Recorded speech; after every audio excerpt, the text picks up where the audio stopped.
नमस्ते, राधे राधे, नमस्कार दोस्त। आज हम उपस्थित हुए हैं हिंदी सब्जेक्ट को लेकर के, जो हिंदी आपकी एक दिवसीय सभी परीक्षाओं के लिए बहुत ही महत्वपूर्ण एक विषय रहता है। यानी जो एक हिंदी जो हम लेके चलते हैं, इसे हम केंद्र में मान के चलते हैं हर सब कि जो भी हम किसी सिलेक्शन की ओर पहुंचते हैं तो उसमें हिंदी का बहुत ही अहम रोल रहता है। और ज़्यादातर बहुत सारे चैनलों पर और सभी टीचर पढ़ाते ही होंगे, लेकिन मैं आज आप लोगों को कुछ कम समय में अधिक कंटेंट देने का प्रयास करूंगा। इसलिए आप सभी लोग बस जुड़े रहिए हमारे साथ। और जो सामान्य हिंदी जो आपके सभी एग्जाम्स में, जैसे UP TET, super TET, UP police, लेखपाल, जिस किसी में भी हिंदी अगर पूछी जाती है तो यहाँ से हिंदी साहित्य, हिंदी का प्रारंभ, हिंदी का विकास जहाँ से होता है वहाँ से प्रश्न बनते रहते हैं। तो जैसा कि आपको बोर्ड पे दिख रहा होगा, तो मैंने पहले से कुछ नोट कर रखा है, इसलिए कि समय की कुछ बचत हो सके, क्योंकि पहले से नोट किया हुआ होगा तो ज़्यादा समय नहीं गंवाना पड़ेगा। तो चलिए देखते हैं। तो जैसा कि आप लोगों को पता होगा कि मैं स्पेशली संस्कृत पढ़ाता हूँ, लेकिन आपको ये भी पता होगा जो व्यक्ति संस्कृत पढ़ाता है तो उसे हिंदी बखूबी और स्वतः ही आ जाती है अपने आप। तो बाकी का आप लोग देखेंगे, आप लोग पढ़ेंगे तो आपको पता लगेगा कि हिंदी आपके लिए कुछ आपका सहयोग कर रही है या नहीं। तो देखिए, तो हिंदी में हम देखते हैं तो सबसे पहले हिंदी का हम विकास देखते हैं। तो हिंदी का विकास कैसे हुआ है, किस समय में हुआ है और कैसे विकास प्रक्रिया आगे चली है, तो उसके बारे में आज हम चलेंगे। आज एक तरीका से समझ के चलिए कि हिंदी का आज हम जन्म करने वाले हैं। क्या जन्म करने वाले हैं? तो हिंदी का जन्म कैसे हुआ है पहले हम देख लें। इधर एक साइड से अगर देखें कि अभी ये नोट किया हुआ वो समझाएंगे, लेकिन उससे पहले ये देख लीजिए कि कोई भी भाषा है रातों रात तो नहीं सीखी जाती है। ऐसा तो है नहीं कि आज रात में आप हिंदी बोल रहे थे और सुबह होते ही आप संस्कृत आ जाए, ऐसा तो नहीं। किसी भी भाषा को बदलने में समय तो लगता ही है, कोई सी भी भाषा हो। अब मान लीजिए कोई भी, वही बात है कि आप सुबह कुछ और बोल रहे थे, ऐसा नहीं है कि रात तक कुछ और भाषा बोलने लग जाए, कुछ और भाषा आ जाए, ऐसा नहीं। तो जैसे सबसे पहले हम पूर्वज हमारे, आप लोगों को पता ही होगा कि संस्कृत भाषा का वाचन करते थे, संस्कृत बोलते थे। तो संस्कृत से हिंदी आते आते कितना समय लगा और कैसे परिवर्तन हुआ ये भी पता है। आपको पता होगा कि संस्कृत से डायरेक्ट तो हिंदी आई नहीं होगी। मान लीजिए कि पहले ए, मान लीजिए एक टॉपिक है और एक बी है। मान लीजिए ए के पास 100 रुपये और बी को भी 100 रुपये, बी को भी प्राप्त करने। तो धीरे धीरे क्या हुआ कि ये तो चली रही है, लेकिन कुछ लोग क्या है कि यानी अगर यहाँ पे 100 था तो यहाँ 0 था। तो यहाँ पर जब 90% हुई तो 10% लोग यहाँ बोलना शुरू हुए, 10% बोलना प्रारंभ हुए। उसके बाद 10 यहाँ, तो यहाँ पर 80 हुआ और यहाँ पर 20, ऐसे यहाँ पे 70, यहाँ पे 30। इसी प्रकार मान लीजिए होता चला आया, इधर 90, इधर 10% रह गया और इधर 90। और इसी प्रकार एक दिन ये हुआ कि हम लोग दूसरी भाषा में परिवर्तन हो गया, यानी किसी भाषा को बदलने में हमें कई स्टेप से गुजरना पड़ा। तो ये तो केवल एक मैंने एक समझाने मात्र से बताया हूँ, और आप लोग बने रहिए हमारे साथ, देखते रहिए कि हिंदी कितना सरल विषय है और आप लोगों को कठिन बना दिया जाता है, लेकिन इतना सरल भी नहीं है जितना आप लोग समझ बैठे हैं। मातृभाषा बेशक है आप सभी की हिंदी, लेकिन हिंदी हम लोग पढ़ते हैं तो सबसे पहले देखिए, आपको जैसा बोर्ड में दिख रहा होगा संस्कृत का विकास यानी हिंदी का विकास कहाँ से प्रारंभ हुआ। तो सबसे पहले पता होगा आपको कि सबसे पहले संस्कृत हुई थी। तो संस्कृत को हम दो भागों में विभाजित किए थे, एक लौकिक भाषा और एक वैदिक भाषा, यानी एक वैदिक और एक लौकिक। यानी वैदिक भाषा किसे कहते हैं? तो जैसा कि संस्कृत विद्यार्थी हमारे हमसे जो पढ़ते होंगे उन्हें पता होगा, मैं सबसे पहले चर्चा कर चुका हूँ कि वैदिक भाषा वो होती है जो वेदों में चर्चा की जाती है, जो वेदों में प्रचलित होती है। बाकी लौकिक जो होती है, जो लोक मान्यता जिसकी होती है, जैसे हम बोल रहे हैं, आप लोग लौकिक भाषा प्रचलन रहता है, मानक हिंदी का प्रयोग करते हैं। तो इसमें लौकिक संस्कृत में वैदिक संस्कृत का यानी ईसा पूर्व 2000 ईसा पूर्व से लगभग 1000 ईसा पूर्व तक हमारी वैदिक संस्कृत का होता था। ईसा पूर्व यानी बीसी भी कह सकते हैं इसे, एक शॉर्टकट में बीसी लिख दें। बीसी का अर्थ होता है बिफोर क्राइस्ट, यानी ईसा मसीह के जन्म से पहले को हम क्या कहते हैं, एक बाउंड्री लाइन बना दी ईसा पूर्व। ठीक है, तो 2000 ईसा पूर्व से 1000 ईसा पूर्व तक हमारी क्या थी, वैदिक संस्कृत रहती थी ऋषि मुनियों के द्वारा। उसके बाद उसी संस्कृत का हमने लौकिक संस्कृत बनी फिर, क्योंकि सभी लोग तो विद्वान नहीं थे, कुछ लोगों को अपने दैनिक भाषा में प्रयोग करने लगे, तो वही लौकिक भाषा परिवर्तन हुआ 1000 BC से 5000 BC तक। ठीक है, तो 5000 BC तक हुआ। अब इसके बाद धीरे धीरे संस्कृत के बाद पाली भाषा आई। कौन सी भाषा आई? संस्कृत के बाद पाली आई, जो 500 BC से 0 BC तक रही। कैसे? यानी 500 ईसा पूर्व से 0 ईसा पूर्व तक। ठीक है ना, यानी जहाँ जन्म हुआ वहाँ। यानी उसके बाद से क्या हुआ कि फिर प्राकृत भाषा का प्रचलन हुआ, यानी एडी का मतलब ईस्वी। ठीक है, यानी 0 ईस्वी से ईसा पूर्व से लेकर के 500 ईस्वी तक हमारी क्या रही? प्राकृत भाषा का प्रचलन रहा। प्रचलन कैसे ये हिंदी तक हम पहुंचे हैं, बस इसकी हम चर्चा कर रहे हैं। फिर उसके बाद में प्राकृत के बाद में अपभ्रंश आई। क्या आई? अपभ्रंश आई। यानी अपभ्रंश हमारी कहाँ से कहाँ तक रही? 500 ईस्वी से 900 ईस्वी तक रही। ठीक है, तत्पश्चात क्या हुआ? हमारी अवहट्ट भाषा आई। यानी अवहट्ट या अपभ्रंश यानी एक ही बात कह सकते हैं इसे हम। ज़्यादातर प्रचलन में हमारी हिंदी के बाद अपभ्रंश आती है, लेकिन जब भी आप किसी पीसीएस लेवल का एग्जाम देंगे तो अपहट भी देखने को मिल सकता है। और आप लोगों को पता ही है कि यूपी में या किसी भी राज्य में आप वो जितने कम स्तर का आप एग्जाम देंगे उसमें आप बहुत ही हैवी लेवल देते हैं, पीसीएस लेवल तक के क्वेश्चन रख दिए जाते हैं। तो अपहट भाषा हमारी 900 ईस्वी से 11 ईस्वी तक प्रचलन में रही। तत्पश्चात हमारी आती है हिंदी। वैसे कहा जाए तो अपभ्रंश के बाद हिंदी है, अपभ्रंश को हिंदी भाषा की जननी कहा जाता है, लेकिन अपभट्ट भी उसमें रहती है। ठीक है, ये ध्यान रखना कि अपभ्रंश के बाद अपभट्ट, अपभट्ट के बाद हिंदी। अब हिंदी को यदि हम बांट दें तो हिंदी हमारे 3 भागों में बट जाती है। जैसे प्रारंभिक हिंदी हमारी कहाँ से? 1000 ईस्वी से 1375 ईस्वी तक चलती है, यानी प्रारंभिक हिंदी। उसके बाद आती है मध्य हिंदी, जो 1375 से 1850 ईस्वी तक। ठीक है, उसके बाद आती है हमारी आधुनिक हिंदी, यानी जो 1800 या 1850 ईस्वी से लेकर के जो अब तक प्रचलन में है, जिसे हम प्रयोग कर रहे हैं, जिसे हम मानक हिंदी कहते हैं। क्या कहते हैं? मानक हिंदी कहते हैं। तो मित्रों, दोस्तों, जैसा आप लोगों ने देखा होगा फिगर, इसे आप एक अपनी कॉपी में नोट्स के माध्यम से बनाते रहिए। मैं धीरे धीरे आप लोगों को पूरा हिंदी और बहुत ही शॉर्ट वे में, यानी कम समय में और अधिकतम में आपको कंटेंट दे दूंगा कि आप लोग कहीं आवश्यकता नहीं पड़े किसी भी किताब को पढ़ने की। ठीक है, तो यानी जो आज हम बोल रहे हैं जिसके बारे में चर्चा करेंगे वो कौन सी हिंदी है? आधुनिक हिंदी। लेकिन कभी कभी प्रश्न ये भी बन जाता है कि हिंदी की जननी किसे कहते हैं? तो हिंदी की जननी किसे कहा जाता है? अपभ्रंश को कहा जाता है, ऐसा प्रश्न में आया हुआ है। लेकिन कभी कभी ये प्रश्न जननी ना कह करके आदि जननी दे दे, तो मित्र साथियों ये ध्यान देने वाली बात है कि जननी और आदि जननी में बहुत अंतर है। यानी जननी तो है ही हमारी, उसके बाद क्या है? आदि जननी, यानी प्राचीन भाषा। तो आदि जननी कौन सी होगी भाषा हमारी? संस्कृत हो गई। ठीक है, तो आदि जननी कौन सी है? संस्कृत। यदि केवल जननी पूछ ले तो अपभ्रंश भाषा, यानी अपभ्रंश और संस्कृत दो भाषा, यानी आदि जननी कहते तो संस्कृत और जननी कहे तो अपभ्रंश भाषा। ठीक है, वैसे अवहट्ट भी यदि अपभ्रंश ना हो तो हम अवहट्ट लगाएंगे। ठीक है, इतना हमारा यहाँ से क्लियर हो गया होगा। जितना ज़्यादा केवल लिखाने वाली थी चीज़ें तो मैंने नोट कर दी थी पहले ही। बाकी का इसका विकास कैसे हुआ मैंने आपको बता ही दिया है कि सबसे पहले संस्कृत, उसके बाद में कैसे कुछ समय के पश्चात धीरे धीरे प्रचलन में आई। यानी एक लोगों ने बोली, फिर 2 लोगों ने बोली, धीरे धीरे एक चीज़ का विलोपन होता गया, दूसरी आती गई। ठीक है, उसी प्रकार संस्कृत, पाली, फिर प्राकृत आई, प्राकृत, अपभ्रंश, अवहट्ट और हिंदी। इसका एक क्रम रहता है, इसे सीरियल को भी याद करना जरूरी है। पूछ लेता है संस्कृत के बाद में कौन सी भाषा आई। ठीक है, तो संस्कृत के बाद पाली आई, पाली के बाद प्राकृत, अपभ्रंश, अवहट्ट और हिंदी आई। चलिए इसे नोट कर लीजिए, स्क्रीनशॉट लेते रहिए। आज क्या है कि मैं घर पे हूँ तो छोटा सा बोर्ड था, इसी से मैंने आपको लोगों को क्लास देने का प्रयास कर रहा हूँ। अब जैसे ही कोचिंग संस्थान में पहुँचेंगे वैसे ही हम आप लोगों को प्रॉपर एक बड़े बोर्ड के माध्यम से देते रहेंगे।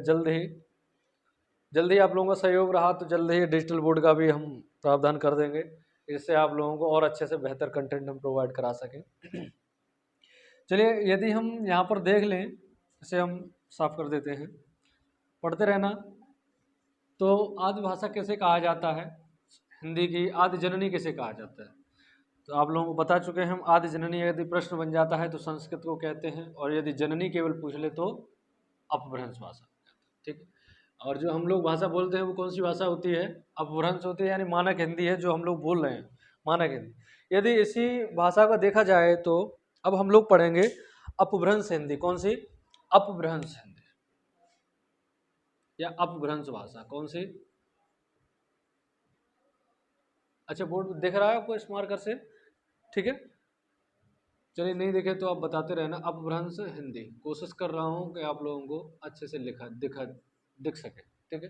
अपभ्रंश हिंदी यानी अपभ्रंश हिंदी की जब हम चर्चा कर रहे हैं तो अपभ्रंश हिंदी को भी हमने तीन भाग में, हमने क्या विद्वानों ने मत है तीन भागों में बांट दिया। कौन कौन से भाषाओं?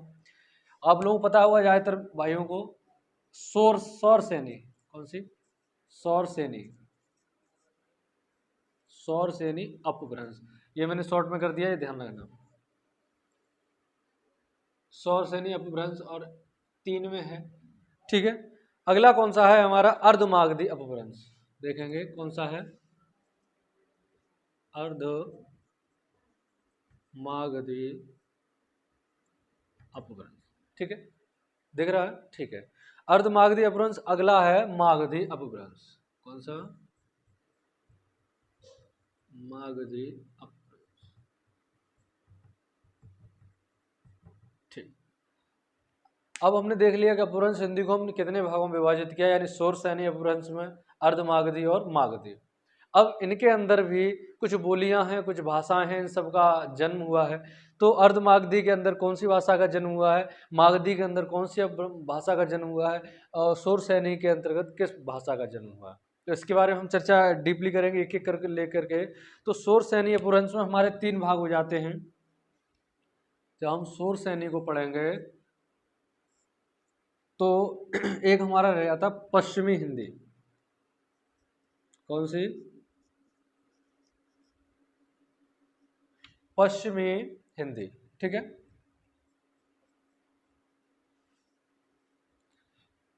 दूसरा आपका हो जाएगा कौन सी हिंदी? राजस्थानी हिंदी। कौन सी?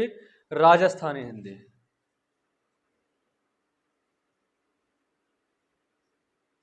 राजस्थानी हिंदी।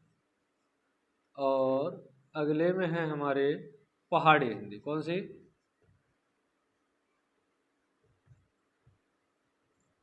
ये आप, मेरा बोर्ड छोटा है इसलिए आपको ये बनाने में दिक्कत थोड़ी हो रही होगी, लेकिन आप अपने पेज पे बनाएंगे तो बहुत अच्छे से बनाना, थोड़ा स्पेस दे करके बनाना, क्योंकि ये सोर्स सैनी अपभ्रंश में तीन भाषाएं हमें लिखनी है। कि सोर्स सैनी अपभ्रंश में हमारी कौन सी आती है? पश्चिमी हिंदी, राजस्थानी हिंदी, पहाड़ी हिंदी। और यदि अर्धमागधी की देखें तो अर्धमागधी को हम पूर्वी हिंदी भी कहा जाता है। क्या कहा जाता है? इसे हम पूर्वी हिंदी भी कहते हैं। क्या कहते हैं? पूर्वी हिंदी, ठीक है, ये ध्यान रखने वाली बात है। अच्छा, मागधी को हम कहें तो मागधी को क्या कह देते? बिहारी हिंदी कह देते। क्या? ये इनका प्रचलन में है ये, ठीक है। तो यानी अर्धमागधी अपभ्रंश से किसका जन्म हुआ? पूर्वी हिंदी का। अब मागधी अपभ्रंश से किसका जन्म हुआ है? बिहारी हिंदी का। और सौर सैनी अपभ्रंश से हमारी तीन भाषाओं का जन्म हुआ, यानी पश्चिमी हिंदी, राजस्थानी हिंदी और पहाड़ी हिंदी। अब इनके बारे में हम विस्तृत चर्चा कर लेते हैं, तो देखते रहिए, वीडियो भी ज़्यादा लंबा ना हो। तो हम यदि हम पश्चिमी हिंदी की बात करें तो सबसे पहले हमारी पश्चिमी हिंदी के बारे में चर्चा करेंगे। तो इसमें नंबर पहले पे आती है हमारी ब्रज भाषा। कौन सी? ब्रज भाषा। प्रश्न यहीं से ऐसे बन जाता है कि निम्न में से ब्रज ब्रज भाषा निम्न में से कौन सौर सैनी अपभ्रंश की कौन सी भाषा है? यानी ब्रज भाषा पश्चिमी हिंदी की उपभाषा है, राजस्थानी हिंदी की भाषा है, पहाड़ी हिंदी की भाषा है, पूर्वी हिंदी की भाषा है। या फिर ऐसे प्रश्न बन जाता है कि ब्रज भाषा किस अपभ्रंश की भाषा नहीं है, ठीक है। तो वहाँ पर पश्चिमी हिंदी, राजस्थानी हिंदी, पहाड़ी हिंदी होगा, पूर्वी हिंदी भी होगा। तो वहाँ पर आपको देखना है कौन सी हिंदी नहीं है, तो वहाँ पर पूर्वी हिंदी नहीं। तो अच्छा, ब्रज भाषा के बाद में अगली आपकी कौन सी रहती है? नंबर 2 पर रहती है कन्नौजी। कौन सी? कन्नौजी, ठीक। अच्छा, ब्रजभाषा नंबर 2 कन्नौजी। अगली बुंदेली, कौन सी है? बुंदेली। नंबर 4 पे है हरियाणवी।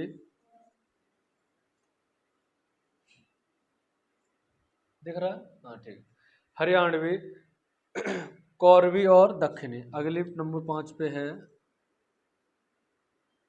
कौरवी, ठीक। अच्छा, नंबर 6 हम इधर लिखे देते हैं, अभी आप लोग नोट कर लेना। नंबर 6 पे है हमारी कौन सी? दक्षिणी हिंदी, ठीक है। यानी हमारी पश्चिमी हिंदी के अंतर्गत कितनी भाषाएं आती हैं, कितनी बोलियां आती हैं? ब्रजभाषा, कन्नौजी, बुंदेली, हरियाणवी, कौरवी और दक्षिणी। यानी जो हरियाणवी होती है इसे हम और किस नाम से जानते हैं? बांगरू के नाम से। कौन सी? बांगरू के नाम से, ठीक है, बांगरू के नाम से जानते हैं। और यदि हम कौरवी को हम देखें तो इसे हम खड़ी बोली कहते हैं। क्या कहते हैं? खड़ी बोली, ठीक है। यानी कौरवी भाषा को हम क्या कहते हैं? खड़ी बोली कहते हैं। और हम लोग जो प्रचलन में है, अच्छा हम थोड़ा साइड पे ज़्यादा हो जाते हैं, देखते रहिए, हमारा कुछ नहीं, बस आप लोग बोर्ड पे देखते रहिए, आपको देखना चाहिए। देखिए कौरवी हिंदी जो है यानी खड़ी बोली, जिसे हम लोग प्रचलन में जो मैं भाषा बोल रहा हूँ वो हमारी कैसी है?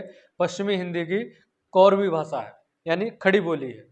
ये कैसी है? बोलियां हैं, ये बोलियां चल रही हैं। यानी पश्चिमी हिंदी में कितनी बोलियां आती हैं? 6 बोलियां आती हैं। ब्रजभाषा, कन्नौजी, बुंदेली, हरियाणवी, कौरवी, खड़ी बोली, दक्षिणी। यहाँ से प्रश्न कैसे कैसे बनते हैं इनका भी चर्चा करूंगा।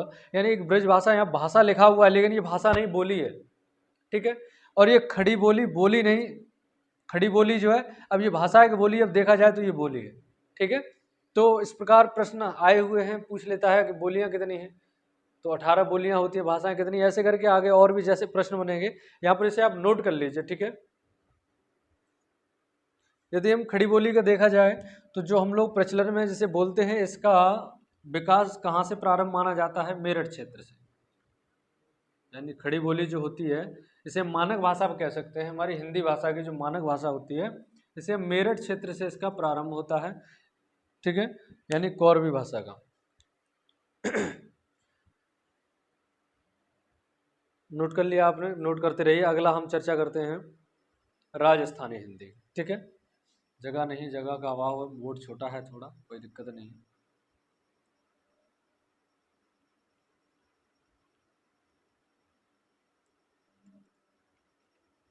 ठीक, अच्छा, राजस्थानी हिंदी के अंतर्गत 4 बोलियां आती है। कौन सी आती है? नंबर 1 होती है मेवाती,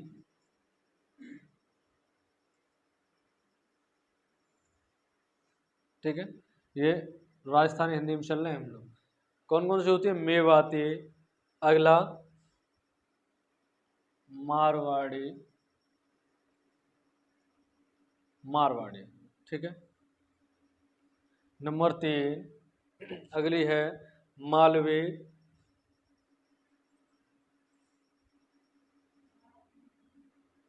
इधर देख लीजिए। नंबर 4 इसे हम कहते हैं जयपुरी हिंदी, ठीक है। यानी राजस्थानी हिंदी के अंतर्गत कितनी भाषाएं आती हैं? 4 आती हैं, जिसे हम मेवाती, मारवाड़ी, मालवी, जयपुरी हिंदी कहते हैं। अच्छा, जयपुरी हिंदी का दूसरा नाम भी एक है ढूढ़ाड़ी, ढूढ़ाड़ी, ठीक है। कभी पूछ ले कि ढूढ़ाड़ी बोली कहाँ बोली जाती है, तो जयपुरी हिंदी को हम ढूढ़ाड़ी बोलते हैं, ढूढ़ाड़ी बोली, और जो राजस्थानी हिंदी के अंतर्गत आती है, ठीक है। अच्छा, इसी के क्रम में आगे हम देखते हैं, बस देखते रहिए आप लोग और बस बोलते रहना, बहुत धूमधाम से आप लोगों को समझ में आएगी हिंदी, बस बने रहिए हमारे साथ। अगला हमारे पहाड़ी हिंदी में आती है, हमारी एक आती है कौन सी? कुमाऊनी और गढ़वाली। कौन सी? कुमाऊनी, और नंबर 2 पे है गढ़वाली,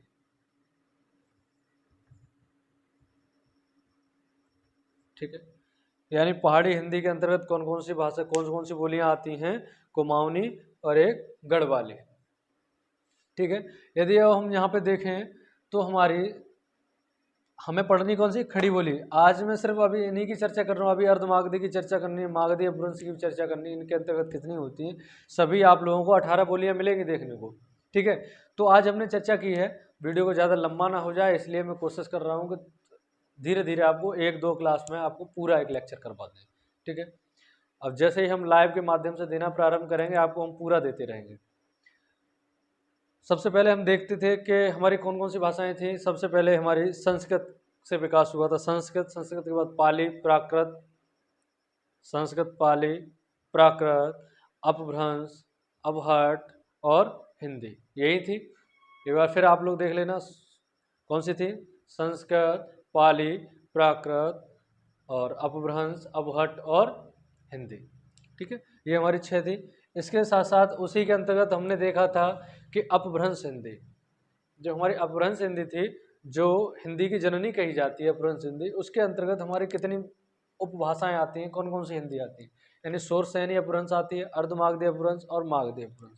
अब इनके अंतर्गत किन किन हिंदियों का विकास हुआ, तो शोरसैनी अपभ्रंश के द्वारा 3 हिंदी का विकास हुआ, पश्चिमी हिंदी, राजस्थानी हिंदी और पहाड़ी हिंदी। और अर्धमागधी हमारी पूर्वी हिंदी और मागधी अपभ्रंश में हमारी बिहारी हिंदी का विकास हुआ।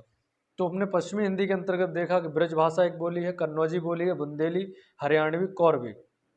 कभी कभी हम लोग देख लेते हैं कि कन्नौजी जो है हम पूर्वी में लगा देते हैं, क्योंकि हम देख लेते हैं कि कन्नौज कहाँ है, कन्नौज पूर्व में पड़ता है, तो इसलिए हम उसे क्या कर देते हैं, कन्नौजी। लेकिन नहीं, कन्नौजी जो हिंदी है, कन्नौजी जो बोली है, वो हमारी पश्चिमी हिंदी के अंतर्गत आती है, यानी शोरसैनी अपभ्रंश के साथ साथ वो पश्चिमी हिंदी के अंतर्गत आती है। हरियाणवी, कौरवी और बुंदेली, ये तो आप सभी लोग अंदाजा भी लगा लेते हैं, लेकिन कन्नौजी में कन्फ्यूजन रहती है ज़्यादातर भाइयों को। ठीक है, तो कन्नौजी भाषा, कन्नौजी बोली जो है हमारी किस अपभ्रंश की है, शोरसैनी अपभ्रंश के साथ साथ कैसी है, पश्चिमी हिंदी है। राजस्थानी हिंदी में कौन कौन सी आती है, मेवाती, मारवाड़ी, मालवी और जयपुरी हिंदी। जयपुरी हिंदी को अन्य किस नाम से जानते हैं, ढूढ़ाड़ी। ठीक है, अब हम देखते हैं पहाड़ी हिंदी। पहाड़ी हिंदी को हम और किस पहाड़ी हिंदी के अंतर्गत किन बोलियों का विकास हुआ, तो कुमाऊनी और गढ़वाली का विकास हुआ। ठीक है, तो आज के लिए हम कोशिश करते हैं कि एक छोटी वीडियो में हम आपको इतना दे सकें। अगली लेक्चर में यदि आप लोगों को पूरा विस्तृत रूप से आपको हिंदी साहित्य देखना है और हिंदी के बारे में, आप लोगों को पता ही होगा, जो एग्जाम देते हैं उन्हें पता होगा, यहाँ से एक प्रश्न आपको हर हाल में बनता है किसी भी एग्जाम में जाए, तो इसलिए आप लोग इसे देखते रहें और वीडियो को पूरा अवश्य देखा करें। ठीक है, और अब अगली जो आपकी बची अर्धमागधी अपभ्रंश के अंतर्गत पूर्वी हिंदी और मागधी अपभ्रंश के अंतर्गत बिहारी हिंदी, इन दोनों हम अपभ्रंश की चर्चा हम अगली वीडियो में करेंगे, जो आपको नेक्स्ट आपको मिल जाएगी। आप लोग यदि इसी प्रकार और भी हमारी वीडियो देखना चाहते हैं तो उस चैनल को सब्सक्राइब कर लें और बेल आइकन भी दबा लें, जिससे अगले आने वाली जो भी हमारी वीडियो होगी वो आपको नोटिफिकेशन के माध्यम से मिलती रहेगी। ठीक है, राधे राधे, धन्यवाद। और वीडियो आप लोगों को कैसी लगी कमेंट के माध्यम से बताना जरूर। जय श्री कृष्ण।